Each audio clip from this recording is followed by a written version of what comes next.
Bioskop Army of God segera dimulai. Untuk setiap kalian sudah memiliki tiket, harap memasuki ruangan kalian masing-masing. Hai guys, tapi ini bukan bioskop, ini ibadah guys. Jadi setiap kalian kalau lagi ibadah, jangan bawa popcorn, jangan sampai mainan, jangan sampai ngadonin kue, ya. Apalagi sampai jemur baju, jangan. Jadi masuk kamar, ambil tempat yang paling PW, terus kita ikut ibadah sama-sama, ya. Oleh karena itu, kita bersatu dalam doa dan kita akan memulai ibadah kita. Yuk, kita bersatu dalam doa. Tuhan, terima kasih buat kesempatan hari ini kita boleh beribadah bersama-sama Tuhan.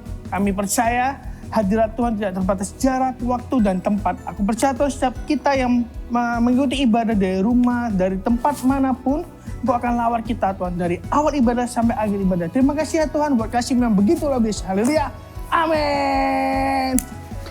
Selamat mengikuti ibadah, Tuhan Yesus memberkati. Shalom Army of God. Mari kita memuji Tuhan bersama-sama Tuhan.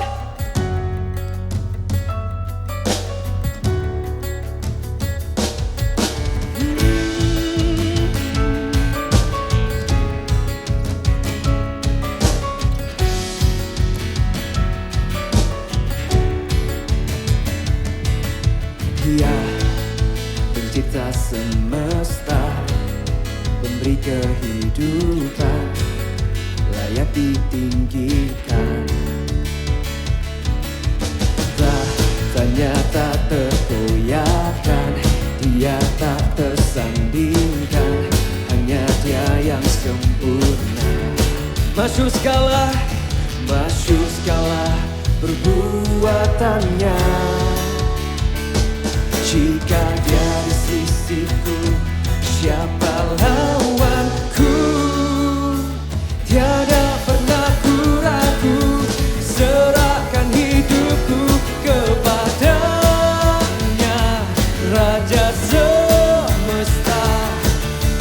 Walau badai menghadang, ku kan terbang tinggi bersama dia, Raja semesta.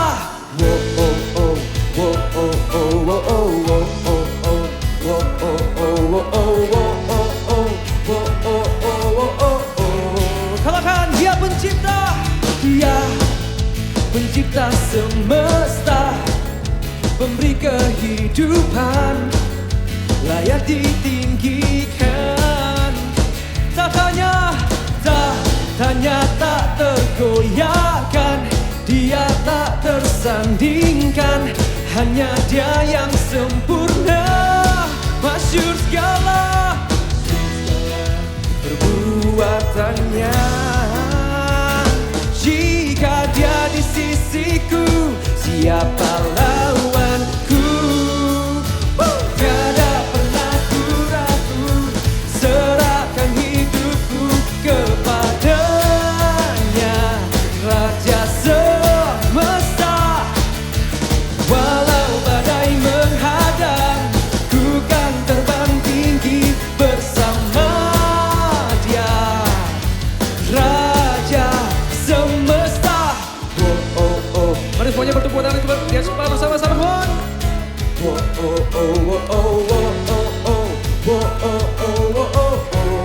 Sekali lagi, come on.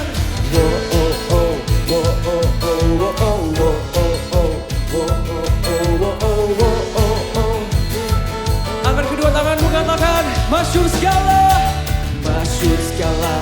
perbuatannya. Jika dia di sisiku, siapa lawan kita? Tiada pernah ku ragu, serahkan hidupku kepadanya, Raja semesta. Walau badai menghadang, ku kan terbang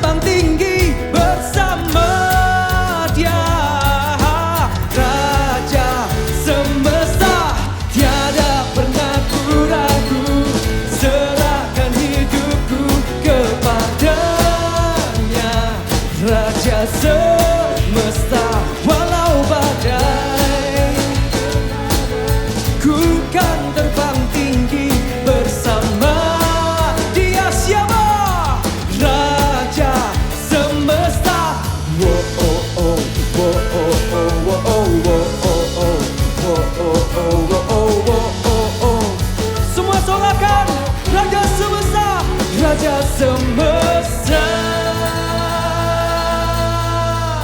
Haleluya. Berikan soal-soal sekali lagi buat Tuhan kita, come on.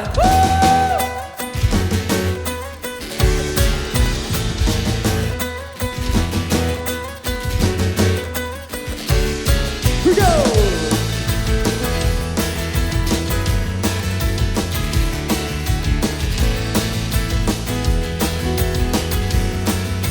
Sama-sama katakan, percaya kaulah Tuhan, mengubah hidup menjadi baru. Ku percaya kaulah Tuhan, mengubah hidup menjadi indah. Besar kasih-Mu,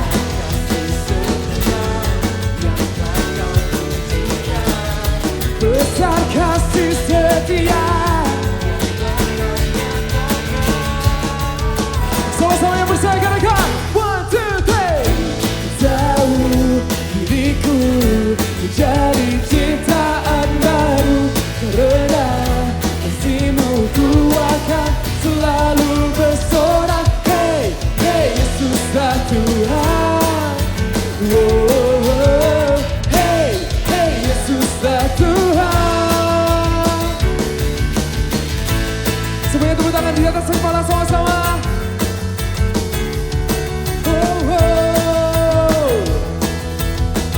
Sama-sama katakan, ku percaya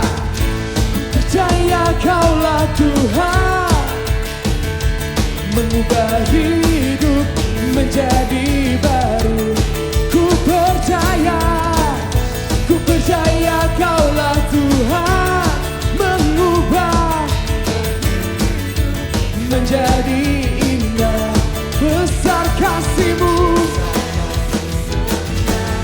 yang tak kau tunjukkan, besar kasih setia.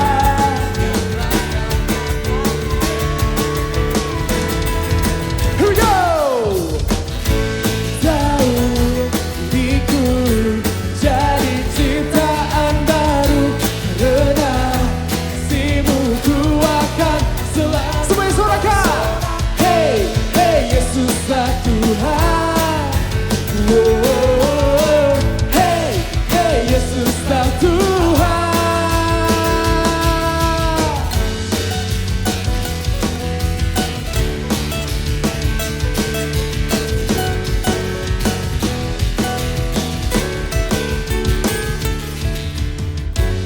Kami percaya ya Tuhan, kalau hidup kami ada di dalam-Mu, pasti aman ya Tuhan. Kami adalah orang-orang yang telah Kau ciptakan jadi orang-orang yang baru ya Tuhan di dalam-Mu ya Tuhan. Thank you Jesus, katakan sama-sama. Kau ubahkan diriku jadi ciptaan baru, kini ku hidup bagi-Mu. Kau ubahkan Tuhan jadi ciptaan baru, kini ku hidup bagi-Mu. Kau ubahkan diriku jadi ciptaan baru, kini ku hidup bagi-Mu. Kau ubahkan Tuhan jadi ciptaan baru.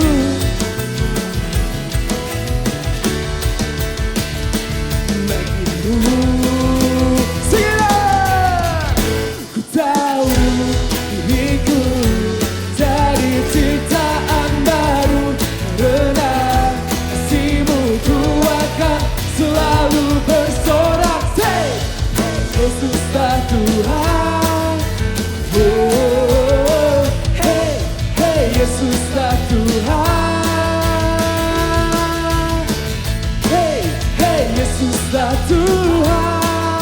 Sekali lagi katakan, hey, hey Yesuslah Tuhan.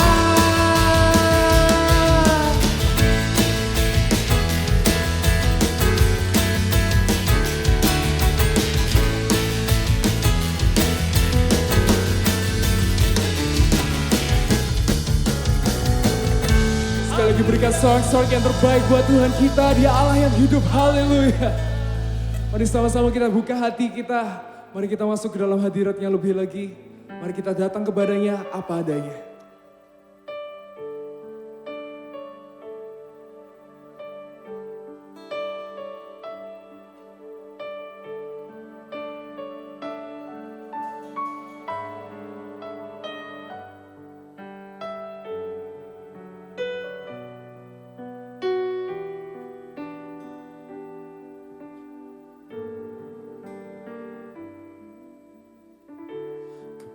Kebenaran-Mu di batinku, ku simpan perkataan-Mu, jujur, tulus, murni di hadapan-Mu.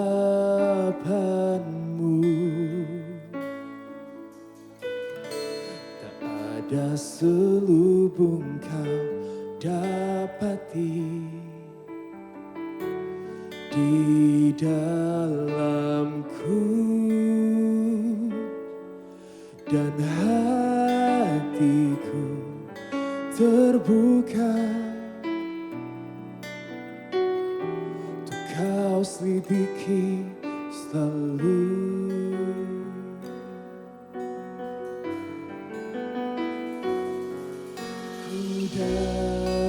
Datang padamu,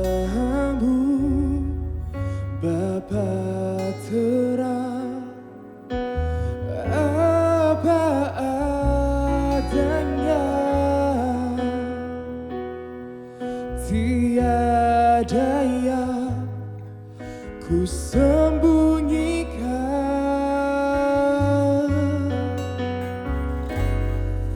Yang Kau lihat padaku, semuanya ku berikan kepadamu,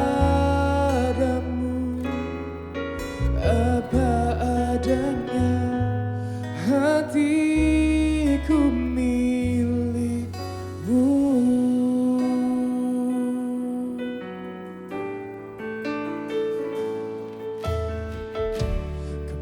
Kebenaran-Mu di batinku, simpan perkataan-Mu, jujur, tulus, murni di hadapan-Mu. Tak ada selubung Kau dapati di dalamku, dan hatiku terbuka. Kau selidiki selalu.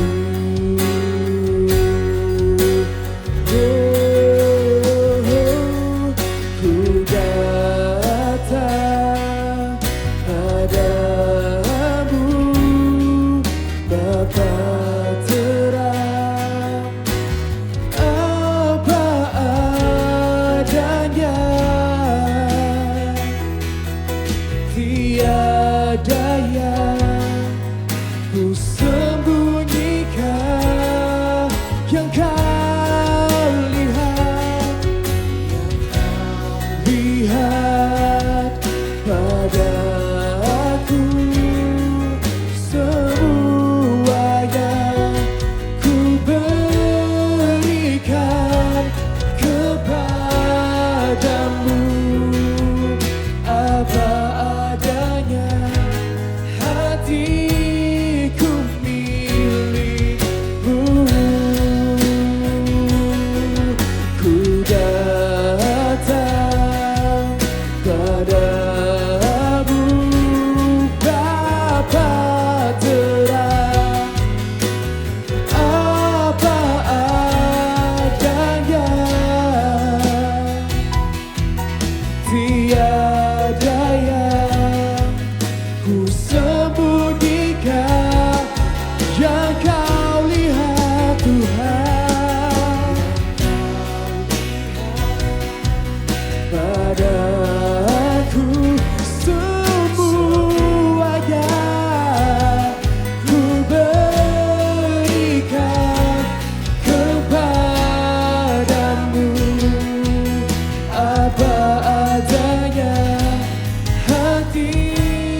Mari sama-sama kita taruh tangan kita di dada kita. Kita katakan kepada Tuhan. Ku datang padamu, Bapa terang, apa adanya,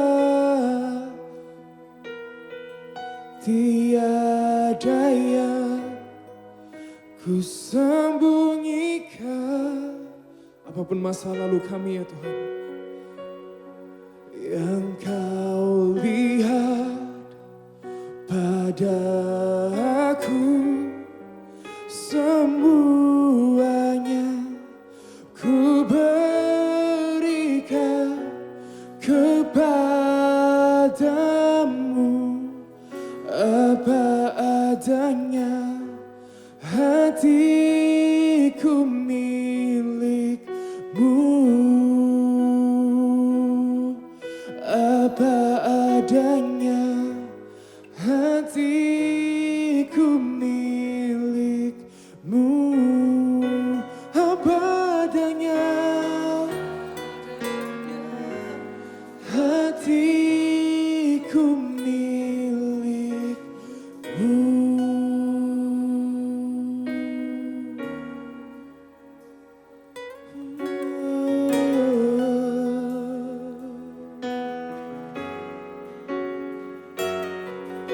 Kami milikmu Tuhan,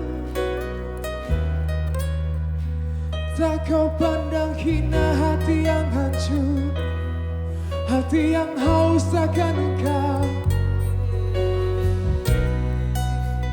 Kami datang padamu, apa adanya. Kami serahkan segalanya, hidup kami tak kami pertahankan Tuhan. Oh, hati kami milikmu Tuhan.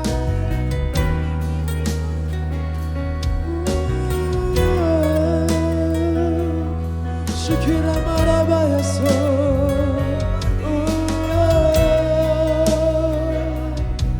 Tak Kau pandang hina hati yang hancur, hati yang haus akan Engkau. Sakarabaya se.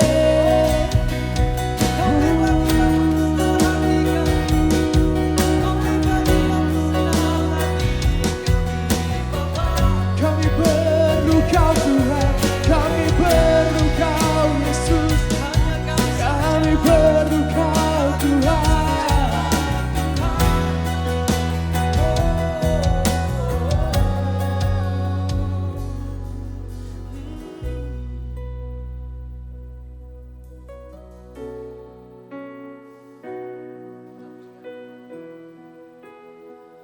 Kau pribadi,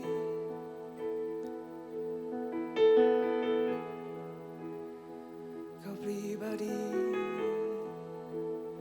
yang mengenal setiap hati kami Tuhan, setiap hidup kami. Kau dapati kami Tuhan, berada di dalam hadirat-Mu Tuhan, di dalam hadirat-Mu.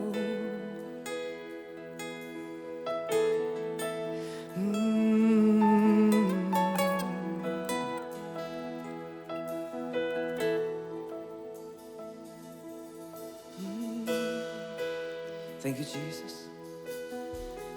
Kami rindu Tuhan, kami rindu hadirat-Mu. Mengalirlah Tuhan, mengalir segarkan setiap hati. Mengalir segarkan setiap kami.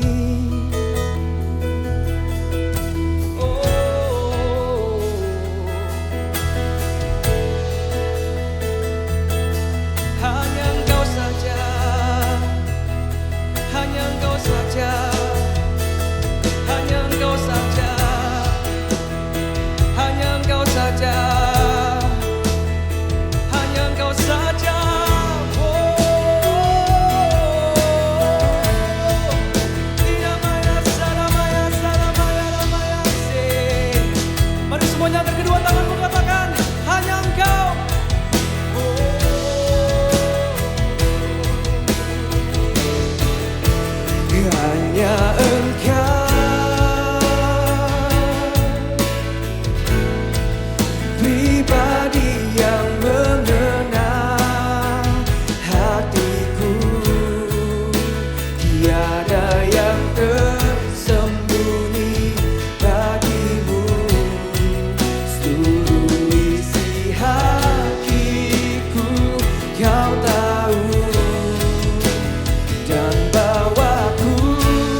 dekat lagi padamu,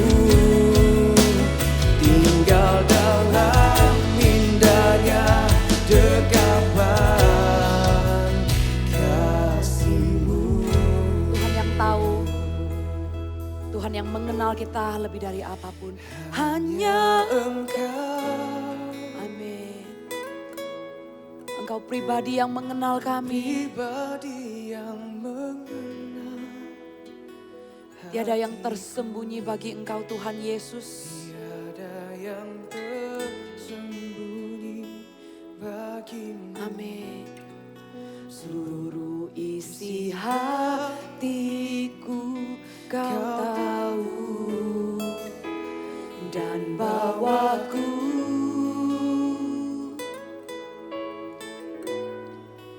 Untuk lebih dekat lagi padamu, tinggal dalam indahnya dekapan, tinggal dalam indahnya dekapan, tinggal dalam indahnya dekapan kasih-Mu. Sungguh indah untuk tinggal di dalam kasih Tuhan. Sungguh indah untuk bisa duduk diam, mendengarkan apa yang Tuhan Yesus ingin ajarkan. Tuhan, pakai hamba-Mu Tuhan, urapi mulut hamba-Mu untuk menyampaikan isi hati-Mu kepada generasi muda ini. Hamba terbatas, sembunyikan hamba-Mu di balik salib-Mu, sehingga rahasia kerajaan surga dinyatakan di dalam kehidupan anak muda, army of God, dan anak muda, generasi yang mendengarkan firman ini. Dan hamba percaya firman Tuhan yang ditabur di tanah hati yang subur akan berbuah berkali-kali lipat. Tuhan mendatangkan kemuliaan-Mu. Berbicaralah dan bekerjalah Roh Kudus dengan bebas di tengah-tengah kami. Kami undang hadirat-Mu. Dan hanya di dalam nama Tuhan Yesus kami berdoa dan kami mengucap syukur. Sama-sama katakan amin. Haleluya. Ini minggu kedua masuk di pengajaran untuk mengembangkan potensi dan mengembangkan bakat yang ada. Yang belum mendengarkan khotbah di seri pertama mengembangkan potensi ini, bisa dengarkan khotbahnya. Minggu lalu kami sampaikan tentang 5 roti 2 ikan, itu adalah minggu yang pertama. Dan hari ini adalah minggu yang kedua. Sedikit preview aja, 5 roti 2 ikan ini mengajarkan supaya kita itu memulai dari apa yang kita punya. Supaya kita itu mengucap syukur dan mengizinkan Tuhan dari apa yang sedikit yang kita lihat, 5 roti 2 ikan. Dari apa yang ada kita offer dan kita persembahkan dan Tuhan pakai. In our wildest expectation, it will grow and it will multiply. Berkali-kali lipat itu akan bertumbuh. Potensi yang di dalam kita akan Tuhan pakai dan Tuhan bahkan tambah-tambahkan bakat yang baru. Nah, minggu ini tentang pokok anggur yang benar. Di Yohanes yang pasal yang ke-15, pokok anggur yang benar. Kita buka sama-sama Alkitab kita. Dan di pokok anggur yang benar ini kita akan terus mengelola. Kita akan terus berbuah dari bakat-bakat yang ada, bahkan berbuah semakin lama semakin lebat. Yang percaya katakan amin. Ya. Dan kita lihat ayat yang 1 sampai ayat yang ke-8. Kita baca yuk sama-sama. Yohanes pasal yang ke-15 ayat yang 1 sampai ke-8. Pokok anggur yang benar. Akulah pokok anggur yang benar dan Bapakulah pengusahanya. Setiap ranting padaku yang tidak berbuah dipotongnya dan setiap ranting yang berbuah dibersihkannya supaya ia lebih banyak berbuah. Kamu memang sudah bersih karena firman yang telah kukatakan kepadamu. Tinggallah di dalam aku dan aku di dalam kamu. Sama seperti ranting tidak dapat berbuah dari dirinya sendiri kalau ia tidak tinggal pada pokok anggur. Demikian juga kamu tidak berbuah jikalau kamu tidak tinggal di dalam aku. Akulah pokok anggur dan kamulah ranting-rantingnya. Barang siapa tinggal di dalam aku dan aku di dalam dia, ia berbuah banyak. Sebab di luar aku, kamu tidak dapat melakukan apa-apa, kamu tidak dapat berbuat apa-apa. Barang siapa tidak tinggal di dalam aku, ia dibuang keluar seperti ranting dan menjadi kering. Kemudian dikumpulkan orang, dicampakkan ke dalam api lalu dibakar. Jikalau kamu tinggal di dalam aku dan firmanku tinggal di dalam kamu, mintalah apa saja yang kamu kehendaki dan kamu akan menerimanya. Dalam hal inilah Bapakku dipermuliakan, yaitu jika kamu berbuah banyak dan dengan demikian kamu adalah murid-muridku. Sama-sama katakan amin.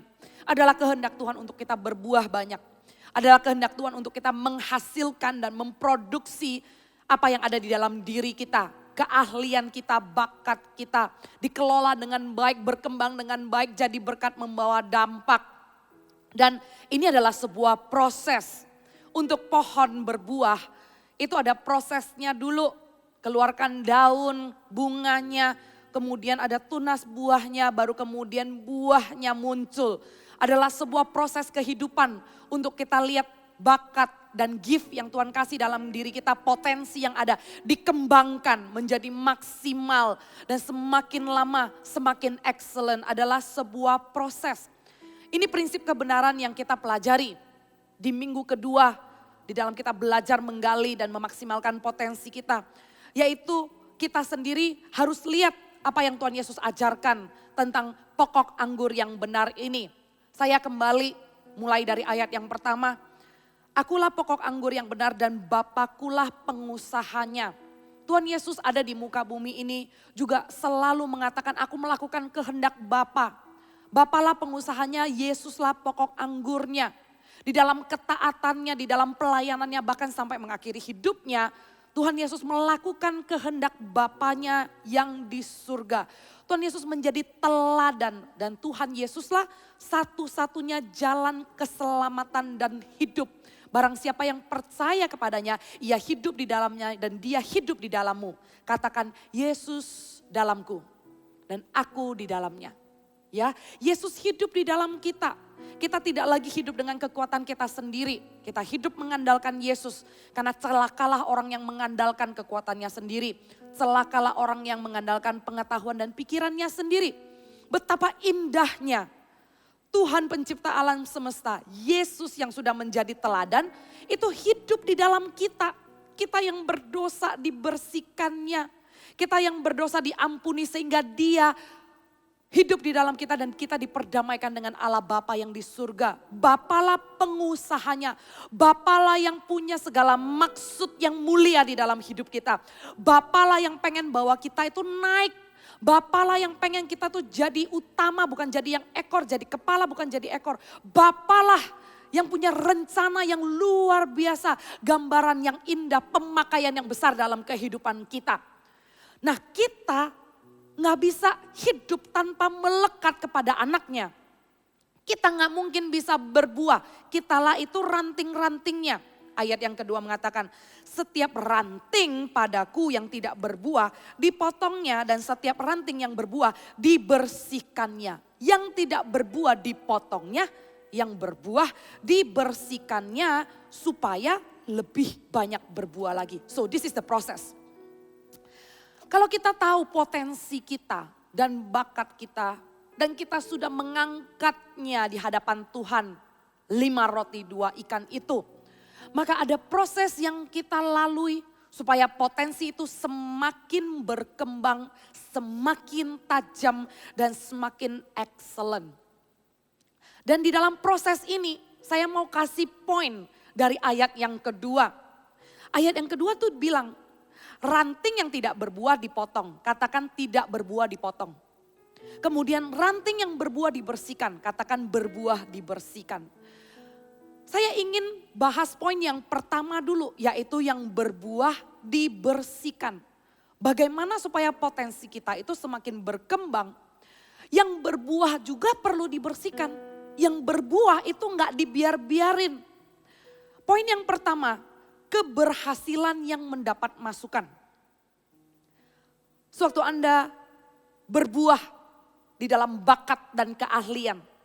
Sewaktu Anda berhasil mengelola bakat, di situ akan ada masukan, akan ada feedback yang kalau Anda dengar itu bukanlah sebuah pujian, tapi kritik yang membangun. Itulah proses yang Anda alami. Jangan menghindar, jangan lari. Ini adalah bagian supaya nanti kamu bisa berbuah lebih banyak lagi. Kamu sedang dibersihkan. Kamu sedang dalam sebuah proses untuk naik level, untuk level up. Amin. Bagaimana sikapmu menghadapi masukan? Bagaimana sikapmu menghadap feedback? Itulah yang akan menentukan attitude mula, yang akan menentukan tuaian selanjutnya yang kamu akan tuai. Apa yang kamu tabur dengan attitude-mu, itulah yang kamu tuai.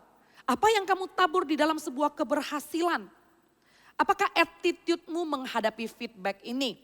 Kak Meg ajarkan, di dalam membersihkan ranting yang berbuah, kita perlu memperhatikan attitude kita sewaktu kita dibersihkan.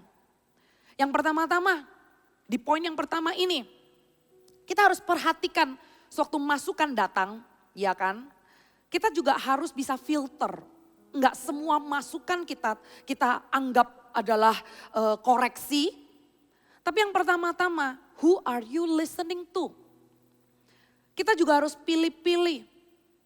Jangan sembarangan orang semuanya itu kita tampung. Tapi pilih-pilihlah siapa yang kita dengar. Terutama dengarlah dari orang yang lingkaran terdekat. Orang tua yang sudah jelas-jelas melihat kehidupan kita dari pagi, siang, sore, dan malam. Yang melahirkan kita dan kenal kita puluhan tahun. Sahabat-sahabat, teman CG, pemimpin. Tuhan meletakkan orang-orang seperti orang-orang terdekat seperti mereka di kehidupan kita. Itu untuk mendatangkan kebaikan, untuk memberikan masukan supaya kita bisa berbuah lebih lagi. Saya merenungkan ya, sewaktu misalnya ada masukan dari suami khususnya. Dan ini juga menjadi nasihat saya kepada pasangan-pasangan yang sudah menikah, ya kan. Nah, akhirnya saya mengambil sebuah sikap. Masukan apapun dari suami saya, ya kan. Baik itu tentang sikap saya, baik itu masukannya casual, baik masukannya itu untuk hal yang urgent, penting, fatal, atau hanya masukan aja gitu loh. Apakah masukannya tentang nada bicara saya, it's very simple thing, you know. So I come to decide and I come to conclusion, saya memutuskan untuk menerima masukan suami saya karena cara berpikir saya seperti ini. Orang terdekat kita kalau kasih masukan itu gak iseng, ya kan. Nah kalau orang kasih masukan itu mereka meresikokan akan ditolak atau meresikokan akan dibantah.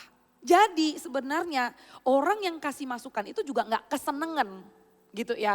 Orang yang kasih masukan ini juga deg-degan. Apakah nanti akan diresponi dengan baik atau malah nanti akan argue, ya kan?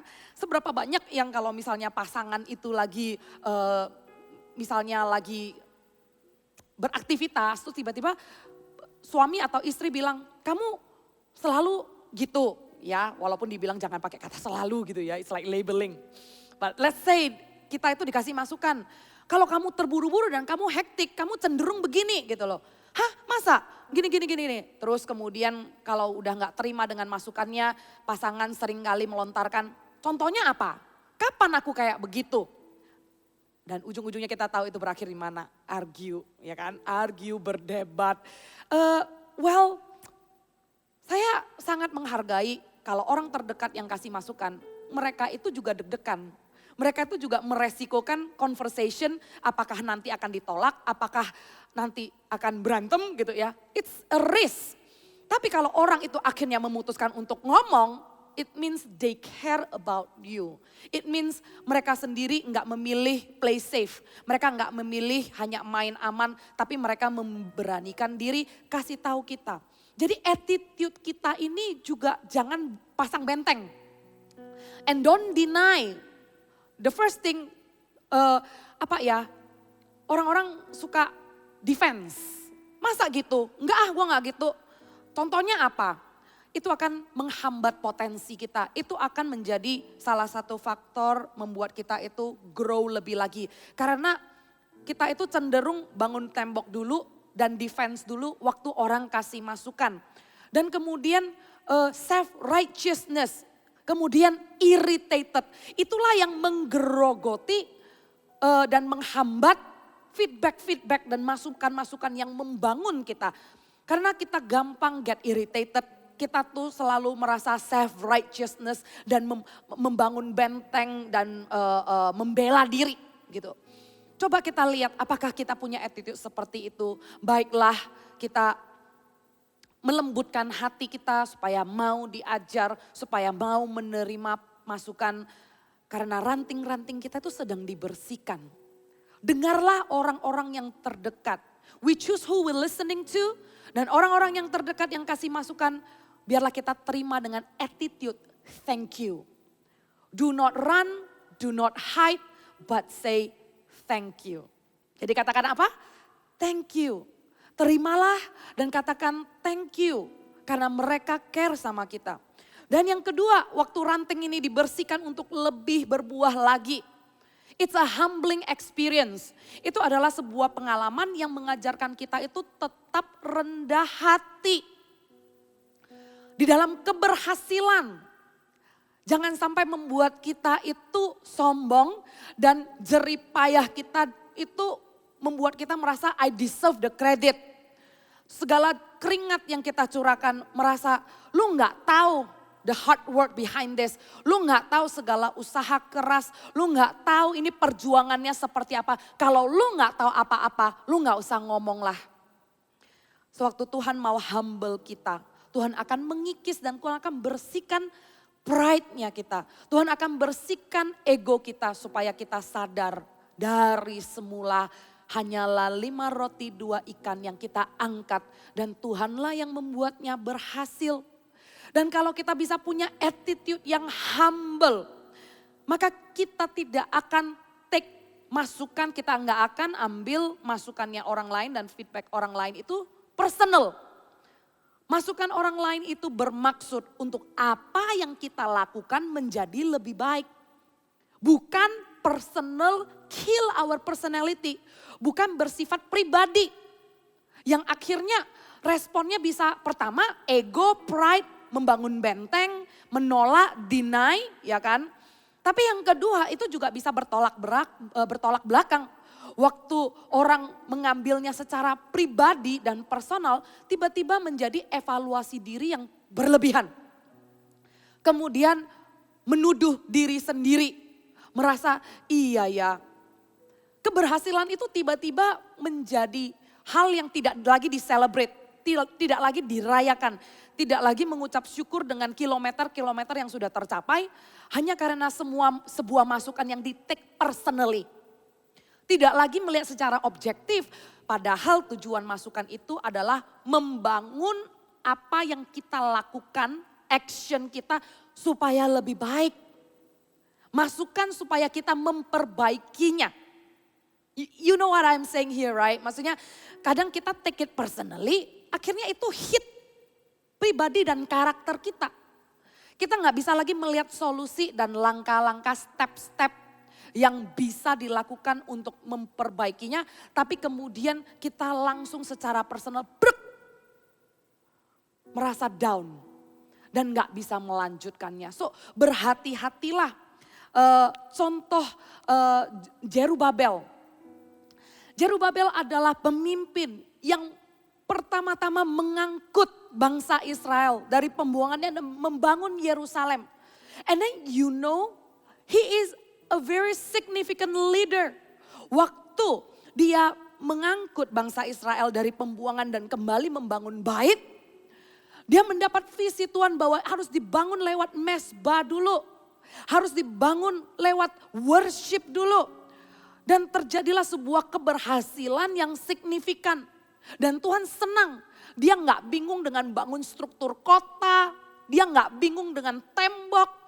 Tapi Zerubabel membangun mesbah dulu, nama Tuhan ditinggikan dulu. Isn't it great what he was doing? Luar biasa banget kan apa yang Zerubabel lakukan gitu loh. Dia membangunnya dengan fondasi yang benar dan Tuhan disenangkan.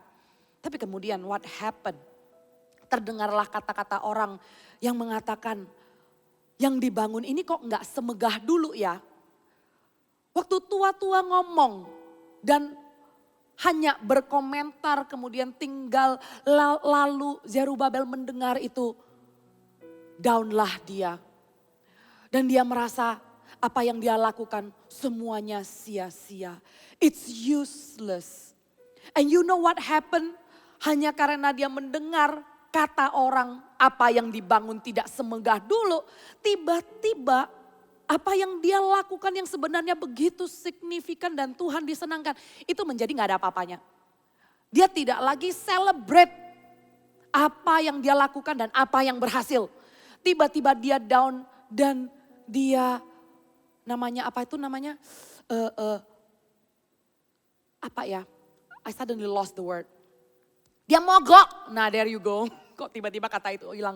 Dia mogok bertahun-tahun dan dia tidak membangun lagi Yerusalem. Dia tidak termotivasi. Dia take it personally. Dia merasa, aku ini leader yang useless. Aku ini gak bagus membangun Yerusalem. Aku ini gak pintar memimpin. Dan dia mogok bertahun-tahun. Sampai akhirnya Tuhan berbicara kepada seorang nabi dan menegur dia untuk kembali membangun rumah Tuhan. Apa yang kamu lakukan? Kamu geletain begitu saja. Dan Tuhan menegur lewat seorang nabi dan kemudian dia memulai lagi. There are things in your life. Even Anda mendengar dan memfilter masukan dengan hati-hati. Setelah Anda dengar pun respon dan attitude. Itu perlu dengan hikmat dan berhati-hati. Supaya gini loh.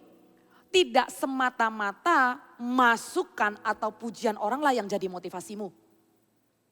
Tidak semata-mata penerimaan itulah yang mendorong dan memompamu. Karena engkau tahu dari awalnya Tuhanlah yang memakai segala kelemahanmu, bukan kelebihanmu. Karena dari awal-awalnya lah itu adalah 5 roti 2 ikan. Jadi sampai kilometer manapun, kelemahan kita itu adalah sebuah proses untuk diperbaiki. Why you choose to give up in the middle, then you might as well not start. Is that right? Kenapa kita di tengah-tengah kita memilih untuk menyerah? Dari awal-awal kenapa kamu memulainya? Kalau engkau memulai dengan kelemahan, di tengah-tengah pun tetap ada kelemahan yang mau diasah. Tetap ada masukan yang Anda harus terima dengan hati yang terbuka. Sampai kita selesai, sampai Tuhan memberikan mahkota kehidupan. Kelemahan dan masukan itu menjadi bagian dari hidup. Dan orang itu tetap beropini, is life. Orang tetap punya opini. Kamu mau filter seperti apapun, masukan seperti apapun, tergantung cara kamu terimanya. Untuk itu anak muda, jangan gampang galau dong. Jangan baper. Jangan irritated juga, marah. Lu gak tahu apa-apa, main kasih masukan aja. Jagalah attitude kita. Jagalah supaya this humbling experience selain daripada bisa mengikis pride-nya kita. Supaya kita gak sombong, tapi di satu sisi kita juga jangan berlebihan dan take it personally.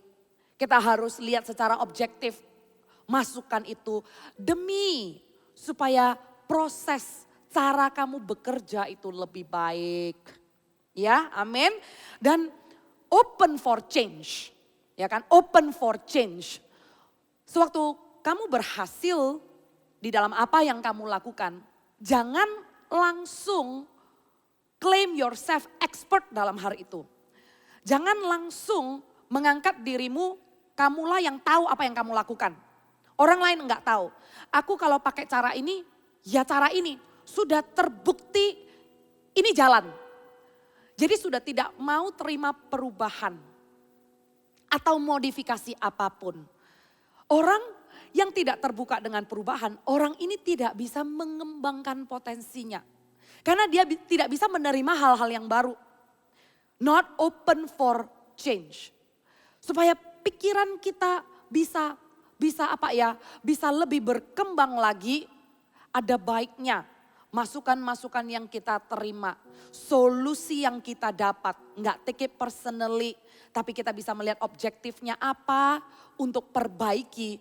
Maka pada saat itu beranilah keluar dari zona yang nyaman, keluar dari cara yang biasanya, dan lakukanlah cara yang baru. Ada satu kebiasaan yang sering tanpa disadari itu dilontarkan.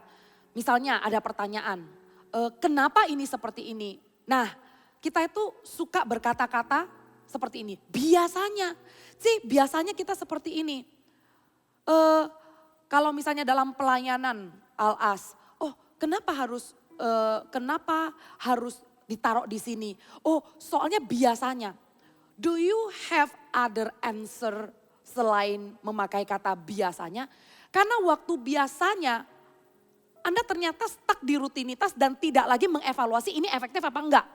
Karena sudah biasanya ya, diteruskan aja biasanya. Terus kalau dikasih cara yang baru,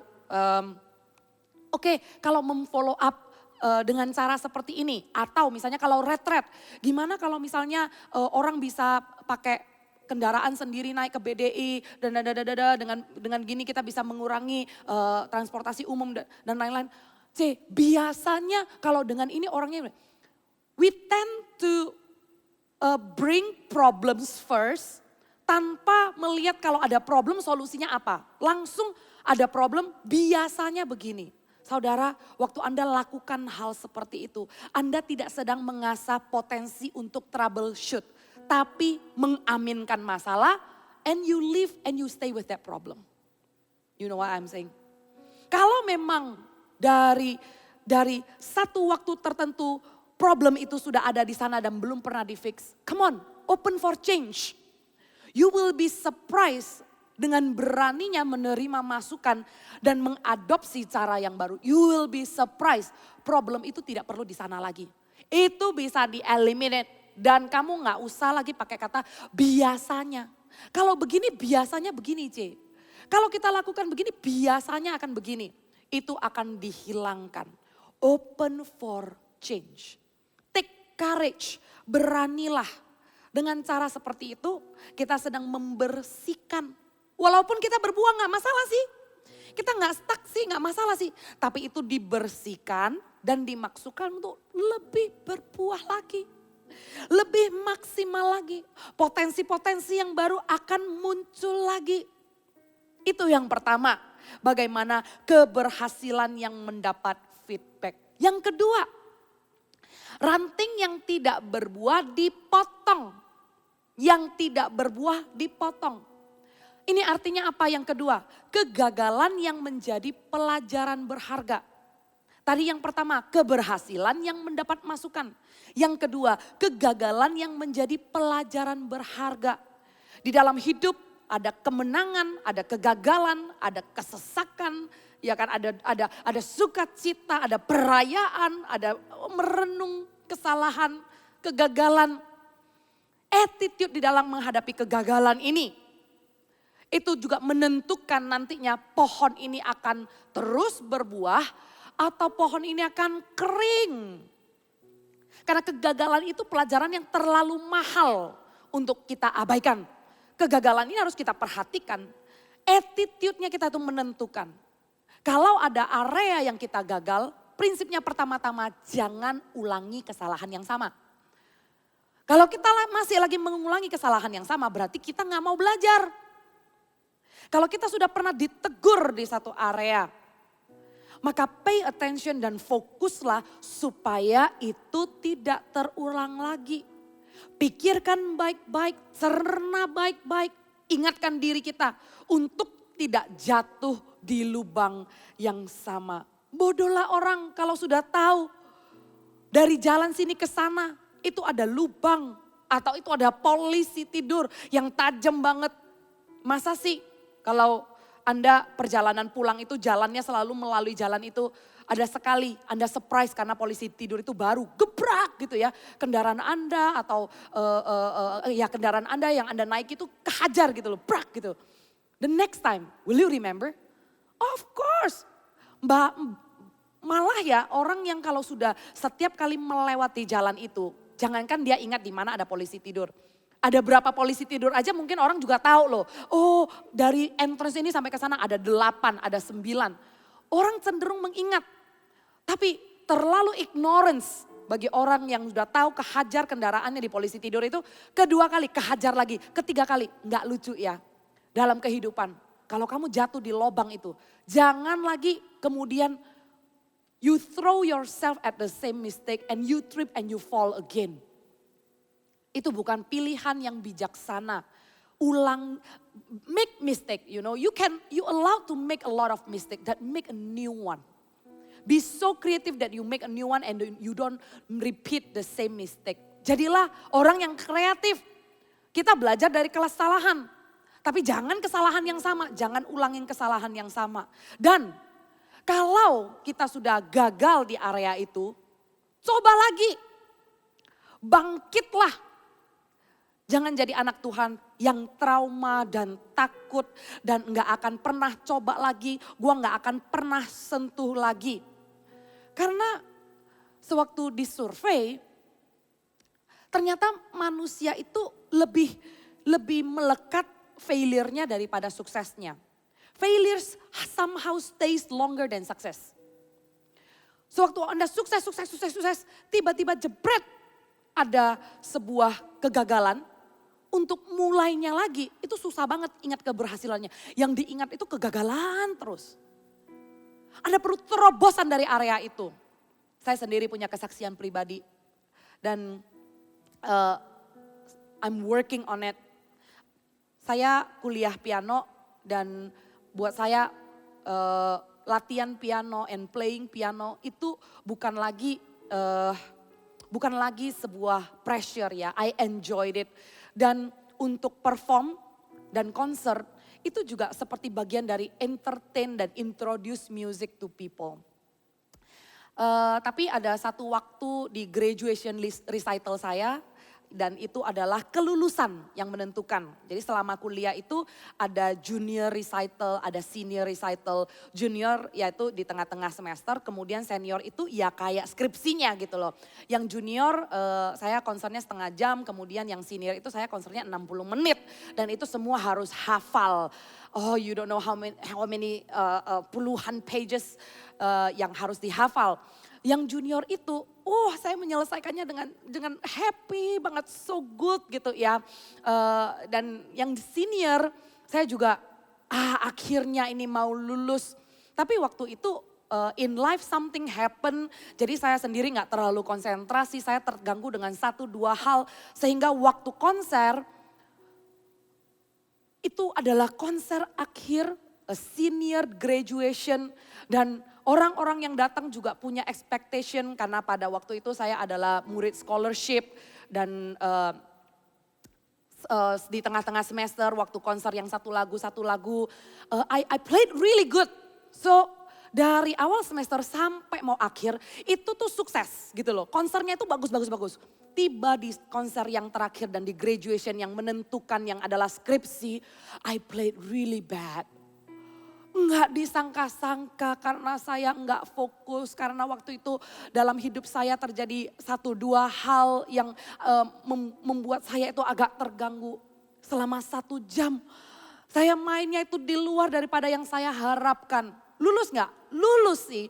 Tapi saya nggak puas. Saya merasa itu sebuah kegagalan, saya menyesal banget. Kenapa justru di akhir dari kuliah saya, senior recital saya, kapan lagi saya mau konser, ya? Dan saya menyesal. And you know what happened? That experience kegagalan itu membuat saya tidak lagi latihan piano selama bertahun-tahun. Saya ada di dalam kegagalan itu dan saya lama, saya nggak latihan, saya nggak kembali ke praktis. Seperti ada sebuah trauma. Waktu saya lewati bertahun-tahun dan tidak lagi latihan. tiba-tiba itu diusik di hati saya. Kenapa? Is that a trauma? God doesn't want a trauma in your life. Karena keahlian dan skill main piano itu pun Tuhan yang kasih. It is not earned. Itu bukan dari hasil latihan saya, itu bukan kepintaran saya. Tuhan kasih, Tuhan kasih. Dan sewaktu saya juga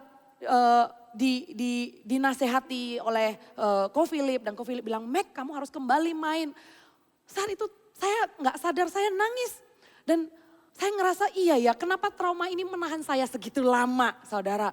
Dan kemudian saya mulai kembali, saya masuk lagi ke kamar piano saya keluarkan lagu terakhir yang saya main, saya mulai latihan lagi. And it feels so good. Jangan takut dengan kegagalan, kita harus hadapi trauma itu dan kita jangan lari. Kita jangan memilih untuk kuburkan segala sukses dan talenta yang Tuhan sudah berikan hanya karena satu kegagalan. Saya menyesalinya, tapi belum terlambat. Saya memilih untuk bangkit dan saya latihan lagi. Dimulai dari mana? Ya itu sih, saudara, memang ada harga yang kita bayar, selalu ada konsekuensinya. Dimana kalau kita biarkan itu berlama-lama, ada konsekuensi, ada hari-hari yang terbuang, kita menyanyiakan, kita terkubur dan kita memilih untuk tidak bangkit. Akhirnya waktu saya mau memulai latihan lagi, wah stamina itu ya, sungguh-sungguh ya. Dulu bisa duduk 4 jam, 5 jam, break sebentar, kemudian latihan lagi total 8 jam. Tapi sekarang saya cuma main skill aja, hanya itu aja saya udah ngos-ngosan. Untuk kejar lagi sampai 8 jam, saya butuh bayar harga lagi. Anda jangan sampai mengulangi kesalahan yang sama. Belum terlambat untuk Anda sekarang bangkit. Ayo jangan lari, jangan terkubur dan jangan hidup di dalam trauma itu. Bangkit lagi, hadapi itu. Karena kegagalan itu adalah pelajaran yang berharga dan dimaksudkan untuk kita belajar dan naik level. Yang percaya katakan amin. Dan lihat ke depan. Jangan lagi lihat ke belakang. Kita jangan terlalu pikirkan. Waktu kita gagal itu, jangan berimajinasi dan jangan membayang-bayangkan apa kata orang. Karena kenapa? Kita sendiri masih tenggelam di dalam apa kata orang. Orang yang ngomong itu sudah lupa. People will not remember. Karena cenderungnya manusia, they remember everything about themselves. And what they say about you, the next day they will not remember. Let me tell you, so at peace. Berdamailah dengan dirimu. Jangan terlalu terperangkap dan terus nolek ke belakang. Lihatlah ke depan. Karena pelajaran yang mahal itu, kegagalan itu akan membuat Anda bertumbuh semakin dewasa. Itu akan menjadi pelajaran supaya kamu tidak mengulanginya sehingga potensimu semakin bagus. Kamu punya pengalaman. Take it with positive attitude. Ya, attitude yang positif, maka lihatlah keahlian itu akan semakin berkembang dan kamu akan memberikan kesaksian dan kamu akan mementor orang-orang yang lain karena kamu menghidupinya bukan hanya dari kesuksesan tapi juga dari kegagalan. Tapi gimana kalau itu kesalahan? Ya kan? Kesalahan jangan diulangi dan kesalahan yang jelas tahu adalah menghambat potensimu, jangan tinggal di dalamnya. Karena bukan saja ranting itu akan kering. Tapi kesalahan yang adalah dosa yang kamu biarkan itu akan efek ke seluruh pohon. Dan seluruh pohon itu juga akan kering. Misalnya kalau kamu tahu pacaranmu tidak kudus. Dan kamu tahu dengan pasangan ini kamu melakukan hal yang tidak menyenangkan hati Tuhan. Tapi kamu pura-pura tidak mau memperbaikinya. Kamu tidak mau potong ranting itu. Tapi kamu berlama-lama di dalam sebuah hubungan yang sama. Maka berhati-hatilah. Area yang baik pun. Kuliahmu yang sebenarnya kamu itu punya hikmat, punya kepintaran. No, I'm saying this not to tell you that everything else will go bad gitu loh. Tapi kalau kamu biarkan dengan sengaja, maka area-area lain di dalam hidupmu itu pun akan kering dan tidak akan berbuah. Karena kita gak bisa memisah-misahkan kehidupan kita. Seluruh pohon dan ranting-rantingnya itu semua berhubungan. Kalau ada Tuhan di dalam hidupmu, Tuhan tidak share hadiratnya dengan kegelapan. Kalau kita memilih untuk hidup di dalam terang, maka teranglah all the way. Nggak bisa ada abu-abu, nggak bisa dicampur dengan gelap, nggak bisa area ini mau diurus, area ini nggak mau diurus, nggak mau dikotak-katik.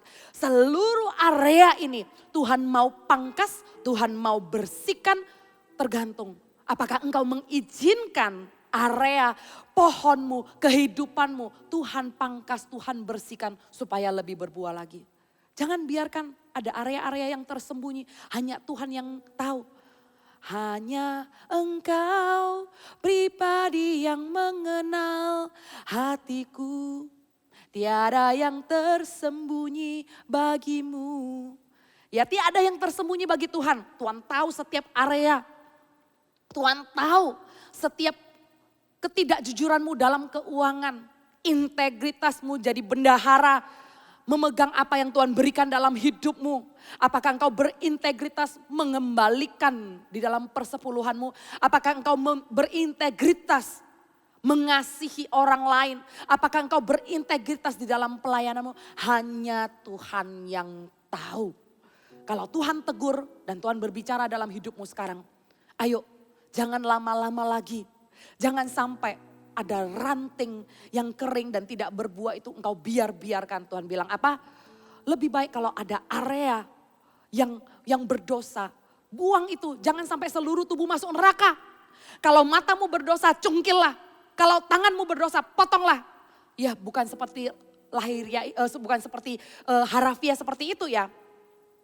Tapi maksudnya buanglah area itu, say stop to that area, potonglah ranting itu, putus hubunganlah dengan hubungan-hubungan yang membuat kamu jauh dari Tuhan.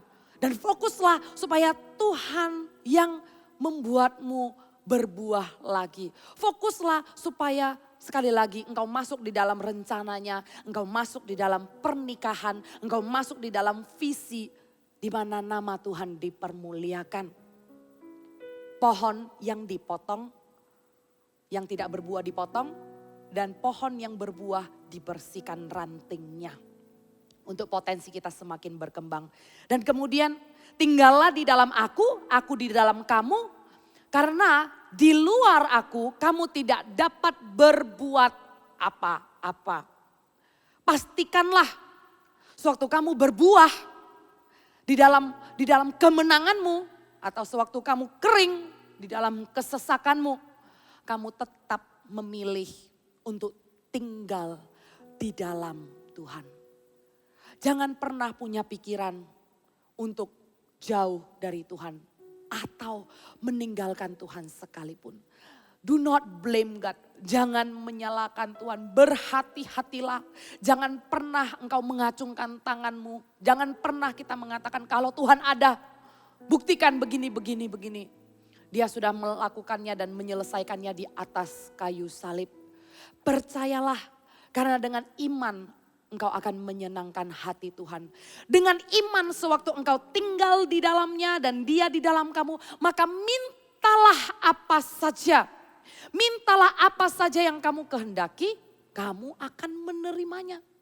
Orang yang tinggal di dalam Tuhan, Yesus dan aku, ku cinta kau, tinggallah di dalamnya, tinggallah di dalamnya, pasti kau berbuah. Orang yang tinggal di dalam Tuhan dan orang yang bersekutu dengan Tuhan, mereka yang ngelewatin proses dibersihkan, dipangkas, dipotong, suka dukanya dilewati di dalam ketaatan. Air mata engkau cucurkan. Tawa dan sukacita engkau rayakan di dalam hadirat Tuhan. Percayalah, orang yang seperti ini doanya besar kuasanya. Orang yang seperti ini yang bersekutu, yang tinggal di dalam Tuhan. Yang tahu bahwa ranting tidak bisa berbuat apa-apa di luar Tuhan. Yang terus melekat, yang nutrisinya datang dari surga. Yang janjinya didapat lewat doa, bukan ambisi pribadi. Bukan kekuatanmu sendiri, enggak bermegah atas logikamu. Tapi apa kata Tuhan di dalam ketaatan, maka engkau akan menerima jawaban doamu. Apapun yang kamu minta, Tuhan akan buat berhasil. Berikan tepuk tangan untuk Tuhan. Saya berdoa agar generasi anak muda yang sekarang ini menjadi orang-orang yang tidak hanya average. I see with my faith, saya lihat dengan mata iman saya. Satu persatu, anak-anak Army of God dari Sabang sampai Merauke, semua regional, semua kota. Anak muda, anak Tuhan adalah orang-orang signifikan yang Tuhan tempatkan di satu tempat. Dan mereka adalah orang-orang yang membawa kerajaan Tuhan. Mereka orang-orang yang ada membalikkan. Mereka adalah orang-orang yang mengosongkan neraka di dalam nama Tuhan Yesus. Membawa keselamatan, membawa perubahan hidup, membawa berkat dan membawa terobosan-terobosan bagi kehidupan banyak orang. Potensimu bukan untuk keuntunganmu sendiri semata-mata. Tapi potensimu akan Tuhan bawa supaya engkau memancangkan kemahmu, engkau memperlebar influence-mu. Sewaktu engkau berkata-kata ada kehidupan yang mengalir karena engkau melekat. Engkau melekat kepada pokok anggur, engkau tinggal di dalam dia dan dia di dalammu. Saya minta praise and worship bisa bergabung dengan saya. Make choice di dalam kesesakan, di dalam kemenangan. Pilihlah untuk tinggal di dalam Tuhan. Di dalam segala keadaan. Jangan kita mengambil waktu berlama-lama merayakan kemenangan atau ambil waktu berlama-lama merenungkan kegagalan. Apapun itu cepat-cepat detox diri kita. Cepat-cepat bawa, tinggallah di dalam Tuhan. Dan selalulah cari kehendaknya. Ayo saya ajak, mari sama-sama kita sembah. Mari sama-sama kita worship. Bisa kita nyanyikan dari awal? Yes. Siapkan hatimu. Saya haus, rindu aliran sungaimu.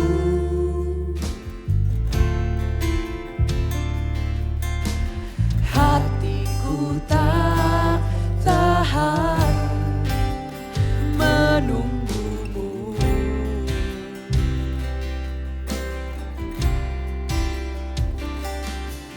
Bagai tanah gersang menanti datangnya hujan. Begitupun jiwaku, Tuhan. Sekali lagi persiapkan hatimu haus dan lapar. Seperti rusa yang haus, rindu aliran sungaimu.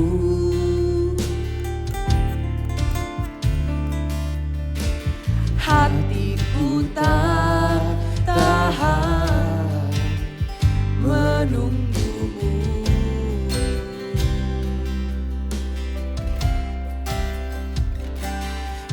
Bagai tanah gersang menanti datangnya hujan.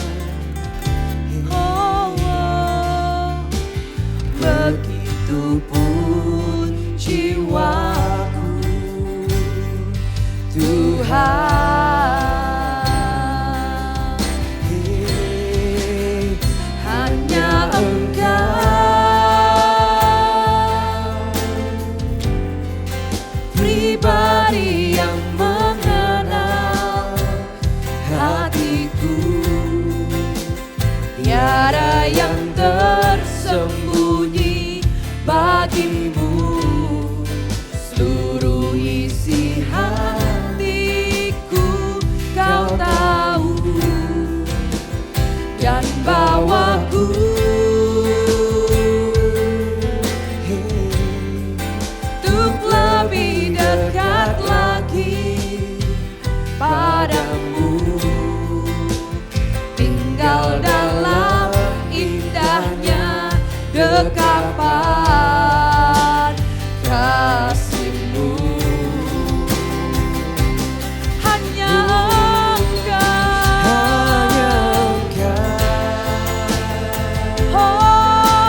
padamu, tinggal dalam indahnya dekapan kasih-Mu. Hanya Engkau yang mengerti kami. Tiada yang tersembunyi bagimu Tuhan. Seluruh isi hatiku, seluruh kehidupanku seperti halaman terbuka. Engkau tahu dan Engkau kenal lebih dari siapapun. Bagimu seluruh isi hatiku, Kau tahu. Ini doaku Tuhan, supaya aku bisa mendekat selalu padamu, tinggal di dalam-Mu dan Engkau di dalam-Ku. Padamu tinggal dalam indahnya dekapan kasih-Mu. You know, God wants to heal your heart from your failure. Tuhan mau pulihkan dan Tuhan mau bangkitkan dari pengalaman kegagalanmu. Jangan kamu takut menghadapinya, tapi bangkitlah dan cobalah lagi. Kalau ada anak muda yang pernah punya pengalaman tidak enak di sebuah area, dan kamu sempat trauma di area itu, saya mau berdoa untukmu. Taruh tanganmu di hatimu. Horia karandaya syakarandaya warab. Himakarandaya shikike bakara Hori bakaradaya warabora bara. It's okay kalau kamu sedih. It's okay kalau saat ini engkau melihat ke belakang, engkau menyesali kesalahan dan kegagalan itu. Tapi ayo putuskan, jangan lagi lihat ke belakang setelah ini. Engkau selesaikan sekarang juga di hadapan Tuhan. Engkau selesaikan di hadirat Tuhan. Dan engkau berkomitmen bersama dengan Tuhan, kamu lihat ke depan, engkau tidak mau lihat ke belakang lagi. Bersama dengan Tuhan, engkau mensyukuri bahwa engkau punya talenta itu. Engkau punya keahlian itu. Kegagalan is just part of the process. Tapi kalau itu adalah kesalahan, minta ampun sama Tuhan. Katakan, Tuhan, aku tidak mau berlama-lama lagi dalam kesalahan itu. Tapi aku mau area itu dipotong. Aku mau putus hubungan dengan area itu. Karena aku tidak mau kehidupanku yang lain terinfeksi dan terjangkit oleh karena dosa yang terus saya gandoli. Saya mau putus hubungan. Dan saya minta sebagai pokok anggur, saya mau melekat bersama dengan Tuhan. Saya mau memilih hidup di dalam terang. Tuhan, bersihkan hidupku Tuhan. Bersihkan area-area yang tidak menyenangkan hati-Mu Tuhan. Oh Tuhan, ajar aku Tuhan untuk punya hati yang lembut, yang mau diajar, yang mau dikoreksi, yang mau diperbaiki. Sehingga hidupku bisa berbuah lebih lebat lagi. Sehingga potensiku bisa lebih maksimal lagi. Aku tidak mau hanya begini-begini saja. Karena terlalu besar rencana Tuhan dalam hidupmu anak muda. Tuhan punya visi pemakaian. Tuhan punya visi membawamu lebih jauh lagi. Tuhan punya rencana untuk kamu tidak hanya biasa-biasa saja. Tuhan punya rencana dan punya maksud yang Tuhan mau bukakan. Rahasia-rahasia yang Tuhan mau singkapkan. Untuk itu jangan menoleh ke belakang lagi. Tapi maulah engkau lihat ke depan. Pangkas area, potong area, bersihkan area. Izinkan Roh Kudus bekerja saat ini. Horakaradaya syakabakaradaya warabora bara. Ia radaya warabora bara. Hori bakaradaya warabora bara. Hori bakaradaya sikiki bakaradaya warabora bara. Horanaya waramora mara. Irana na. Horandaya waramora mara. Syakaradaya warabora bara. Horandaya sekeke bakaranda. Bangkitlah dalam nama Tuhan Yesus. Bangkitlah dalam nama Tuhan Yesus. Haralalaya warabora bara. Syaka bakarandaya warabo. Horandaya warabo, jangan lagi bersembunyi. Horanda karandaya warabo. Coba lagi, bangkit lagi. Tuhan akan memberikanmu kekuatan. Horandaya siakarandaya warabo. Hiarandaya warabo. Oh Tuhan, aku berdoa supaya mereka juga bisa embrace themselves, bisa menerima diri mereka, tidak menghakimi diri mereka. Mereka bisa melihat kalau Tuhan saja menerima mereka, siapa mereka menghakimi diri sendiri. Embrace yourself, embrace yourself. God loves you, God loves you. Haleluya. Hanya Engkau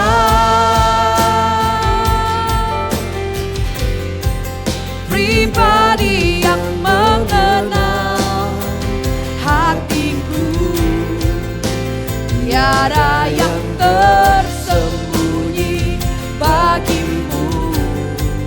Seluruh isi hatiku Kau tahu, dan bawaku untuk lebih dekat lagi padamu, tinggal dalam indahnya dekapan kasih-Mu, tinggal dalam indahnya dekapan kasih-Mu.